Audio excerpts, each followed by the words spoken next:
À Miliana. Cette fois, je vous emmène passer la journée dans une jolie petite ville d'Algérie, à 200 ou 300 lieues du moulin. Cela nous changera un peu des tambourins et des cigales.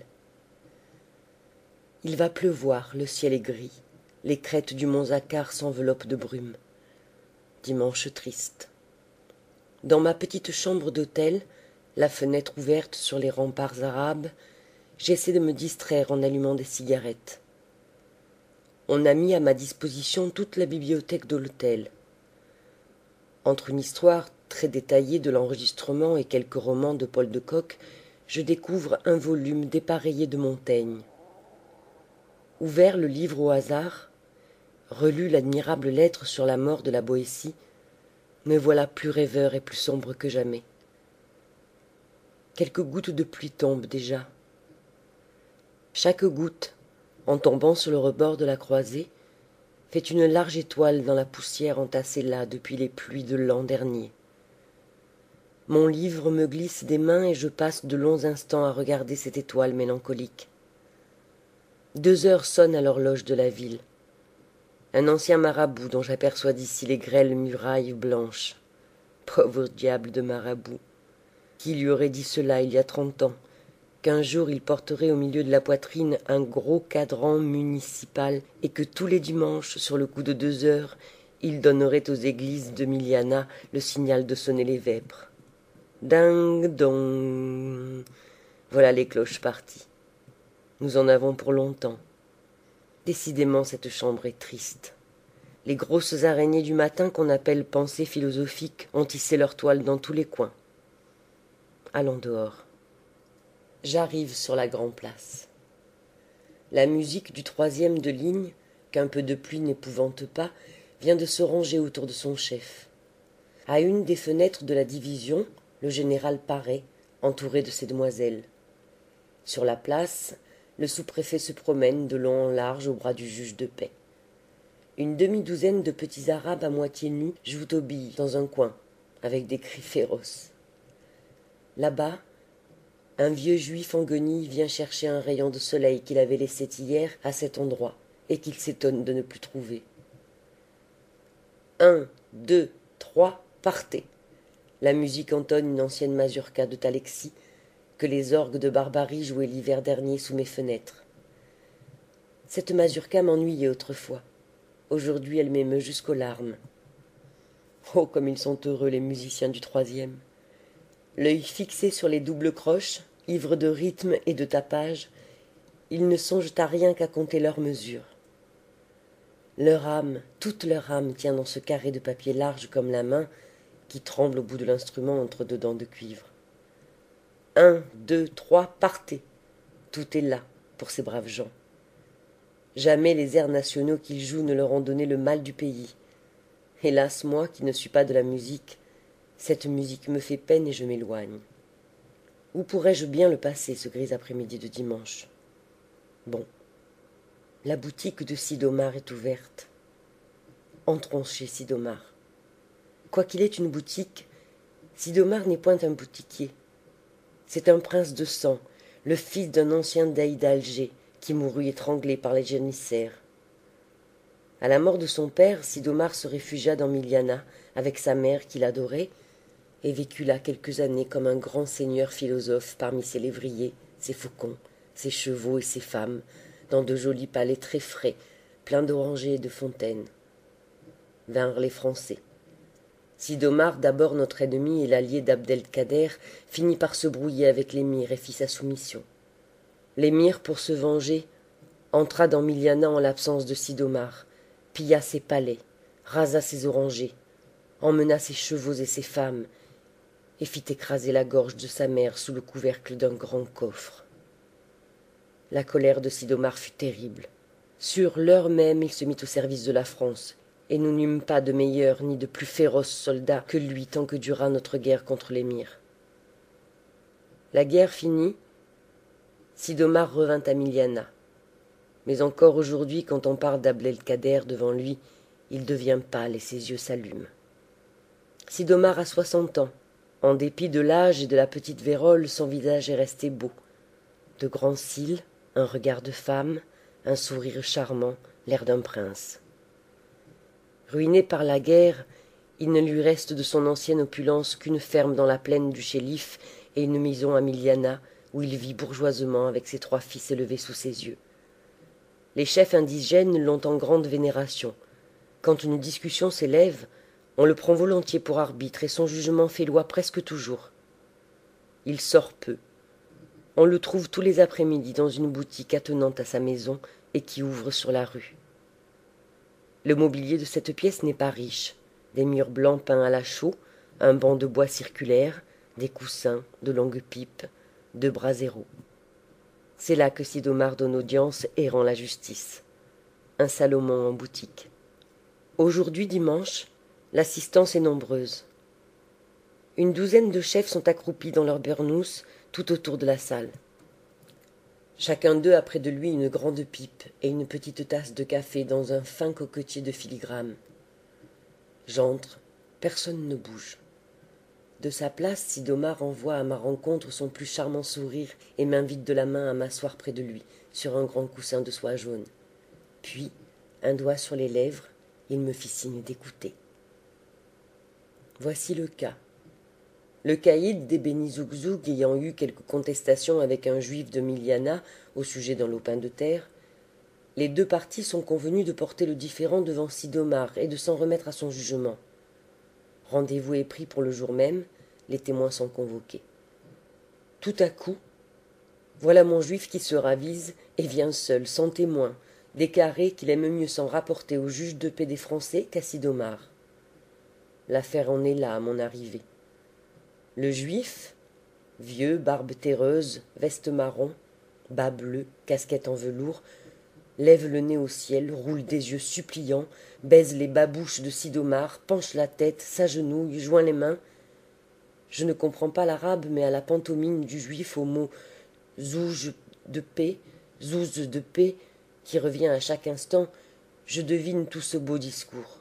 Nous ne doutons pas de Sid'Omar, Sid'Omar est sage, Sid'Omar est juste. Toutefois, le zouz de paix fera bien mieux notre affaire. L'auditoire indigné demeure impassible comme un arabe qu'il est.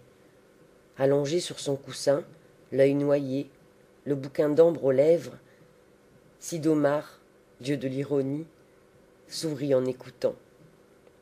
Soudain, au milieu de sa plus belle période, le juif est interrompu par un énergique « Caramba !» qui l'arrête net. En même temps, un colon espagnol venu là comme témoin du caïd quitte sa place et s'approchant d'Iscariote lui verse sur la tête un plein panier d'imprécations de toutes langues, de toutes couleurs.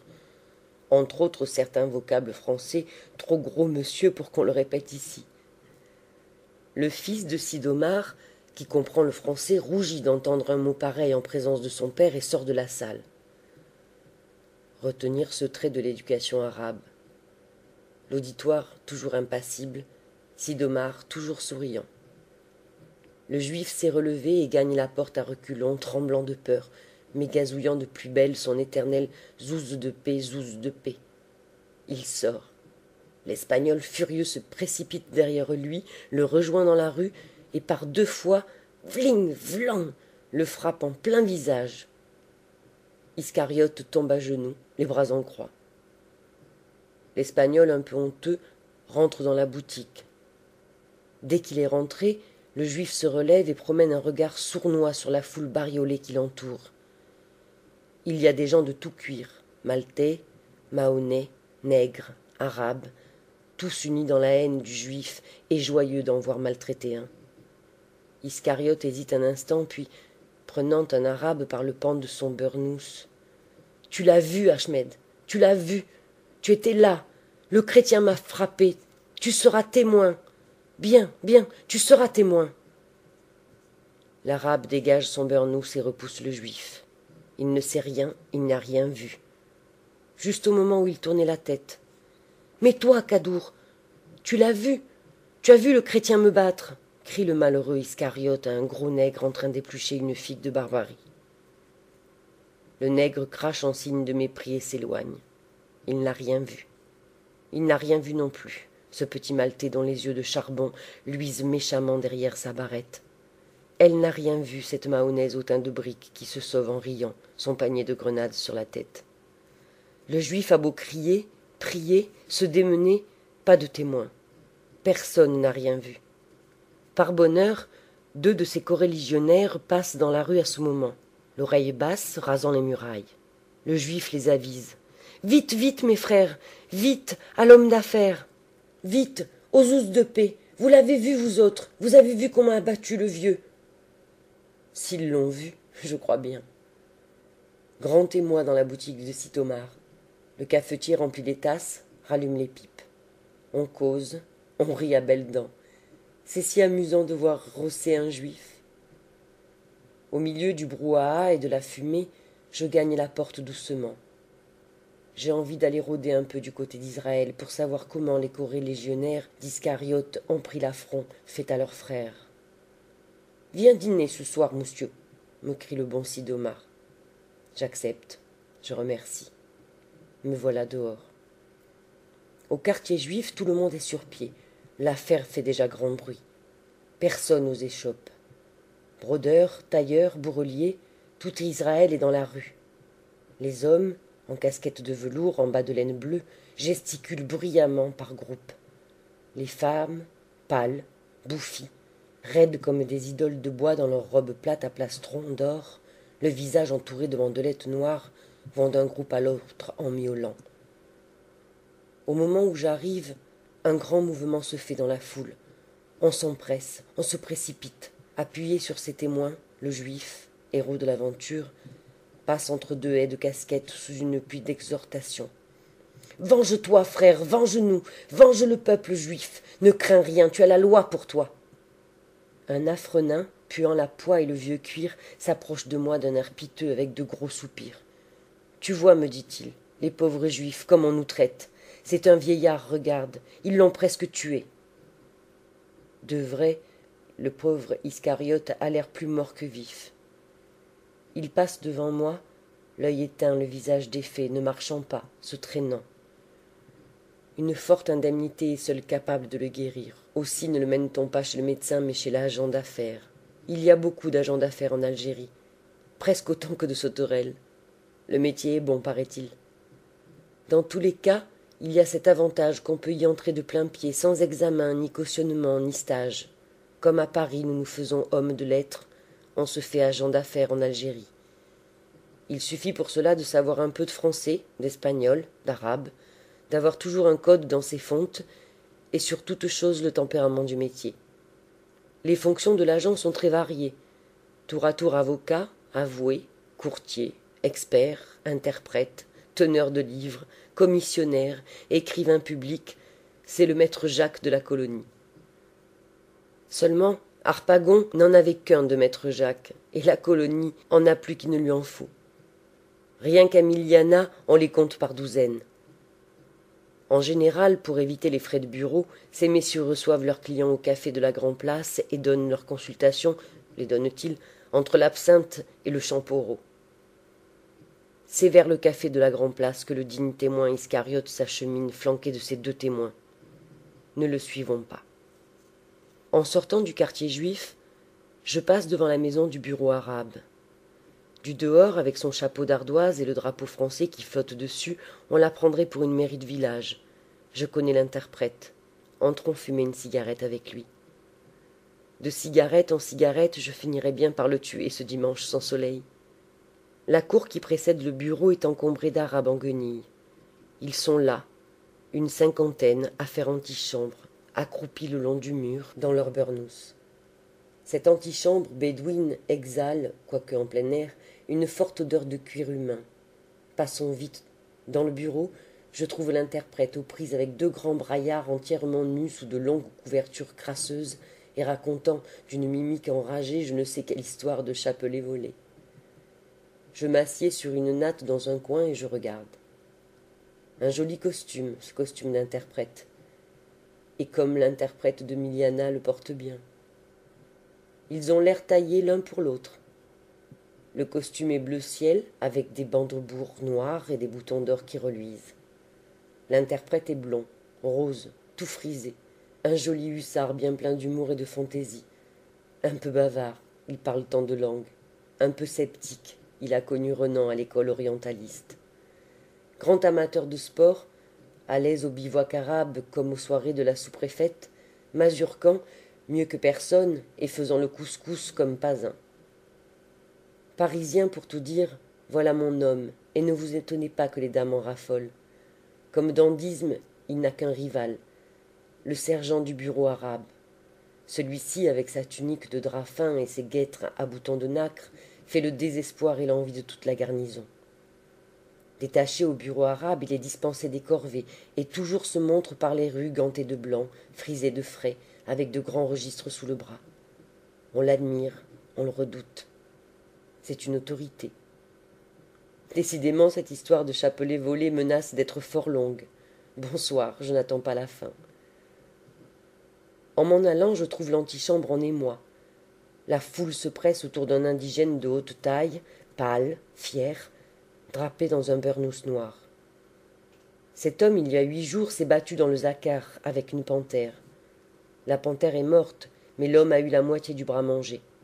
Soir et matin, il vient se faire panser au bureau arabe, et chaque fois, on l'arrête dans la cour pour qu'il lui entende raconter son histoire. Il parle lentement, d'une belle voix gutturale. De temps en temps, il écarte son beurnouss et montre, attaché contre sa poitrine, son bras gauche entouré de linge sanglant. À peine suis-je dans la rue, voilà un violent orage qui éclate. Pluie, tonnerre, éclairs, sirocco. Vite abritons-nous.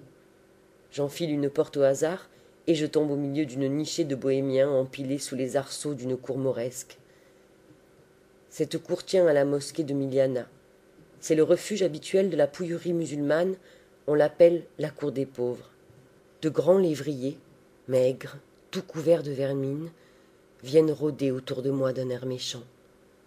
Adossé contre un des piliers de la galerie, je tâche de faire bonne contenance, et sans parler à personne, je regarde la pluie qui ricoche sur les dalles coloriées de la cour. Les bohémiens sont à terre, couchés par tas. Près de moi, une jeune femme, presque belle, la gorge et les jambes découvertes, de gros bracelets de fer aux poignets et aux chevilles, chante un air bizarre à 3 notes mélancoliques et nasillardes. En chantant, elle allait un petit enfant tout nu en bronze rouge, et du bras resté libre, elle pile de l'orge dans un mortier de pierre. La pluie, chassée par le vent cruel, inonde parfois les jambes de la nourrice et le corps de son nourrisson. La bohémienne n'y prend point garde et continue à chanter sous la rafale, en pillant l'orge et donnant le sein. L'orage diminue. Profitant d'une